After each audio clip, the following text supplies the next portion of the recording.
The sympathetic nervous system is hyperactive in fibromyalgia, and in my opinion, it's this abnormality that causes a chain reaction that ultimately leads to all the symptoms of fibromyalgia, including tense muscles and poor sleep and fatigue and brain fog.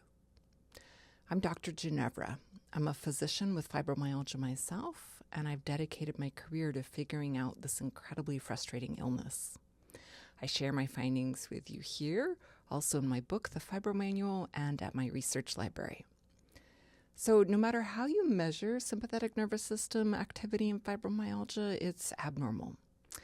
This video looks at studies that measure electrical signals that the brain sends down the sympathetic nerves to the muscles. And I'm going to translate the findings from science to plain language. The sympathetic nervous system is also called the fight or flight nervous system, and it is absolutely running the show in fibromyalgia. One way we can tell how active the sympathetic nervous system is by measuring the strength of the signals that are sent down from the brain to the muscles of the body via the sympathetic nerves. It's kind of like measuring the strength of the signal coming out of a power station. And we call this the muscle sympathetic nerve activity, or MSNA.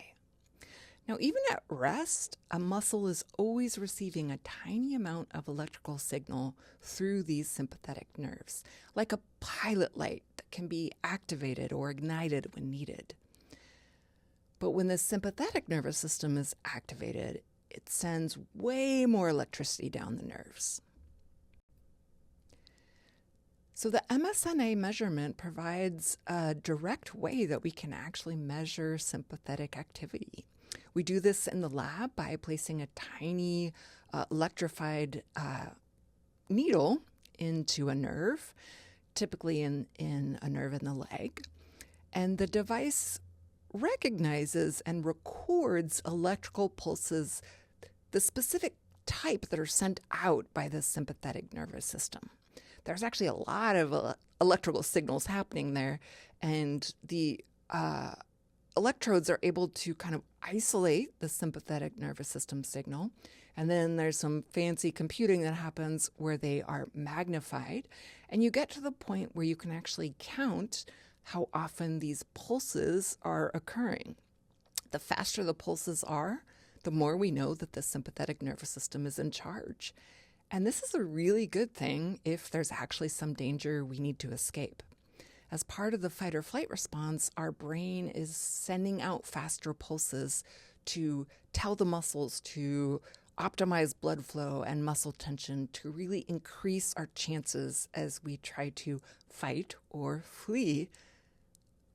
This is healthy and life-saving and great in the short term, particularly if there's actually some danger we need to escape.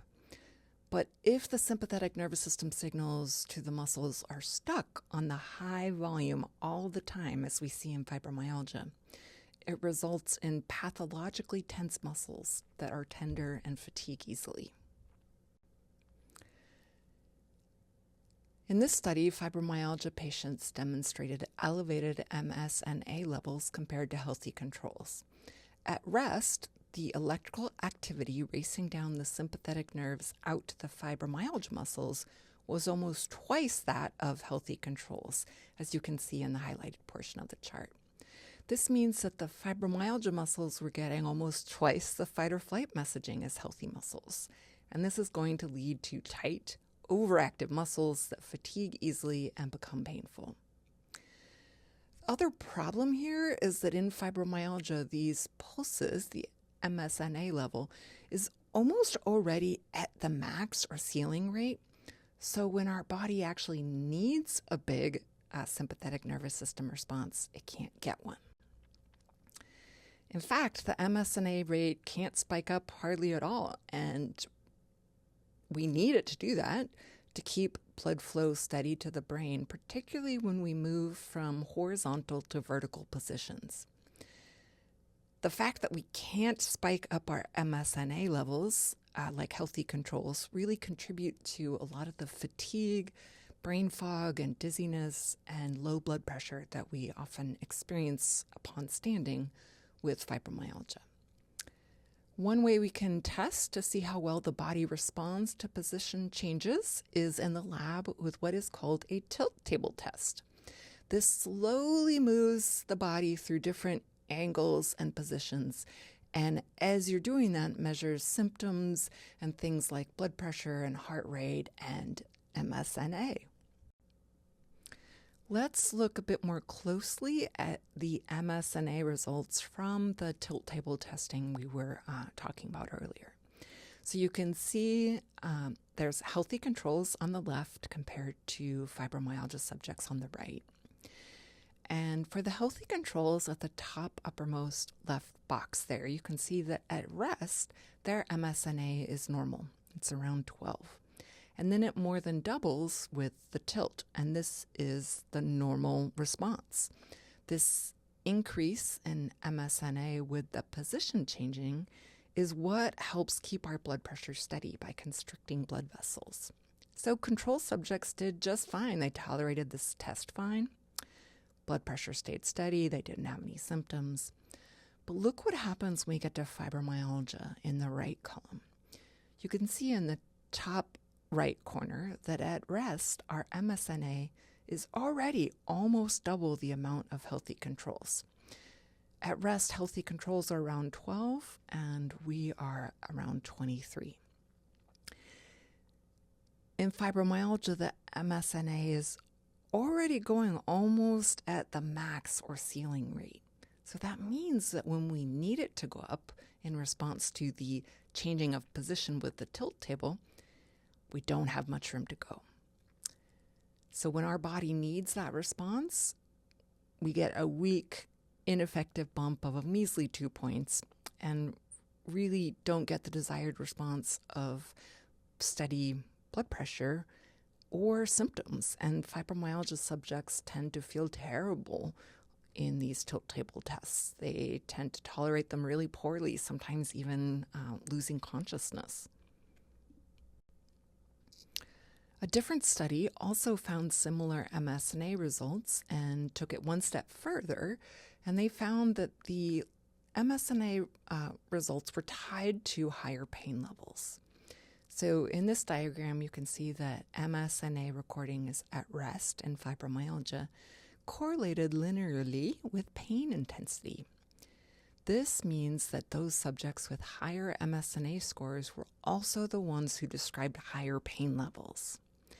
This led the authors of the study to conclude, thus, the higher the sympathetic drive, the higher the magnitude of chronic pain.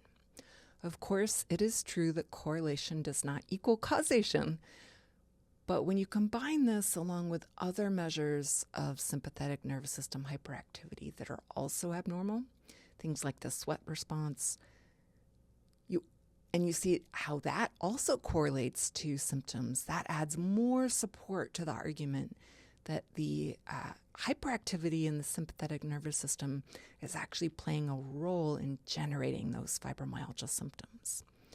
So to sum up, MSNA studies show that the sympathetic nervous system is running the show in fibromyalgia and that is connected to pain levels. You can find more in-depth coverage of this topic, including references at fibroresearch.org. There you can also join my email mailing list to be kept updated on new fibromyalgia studies.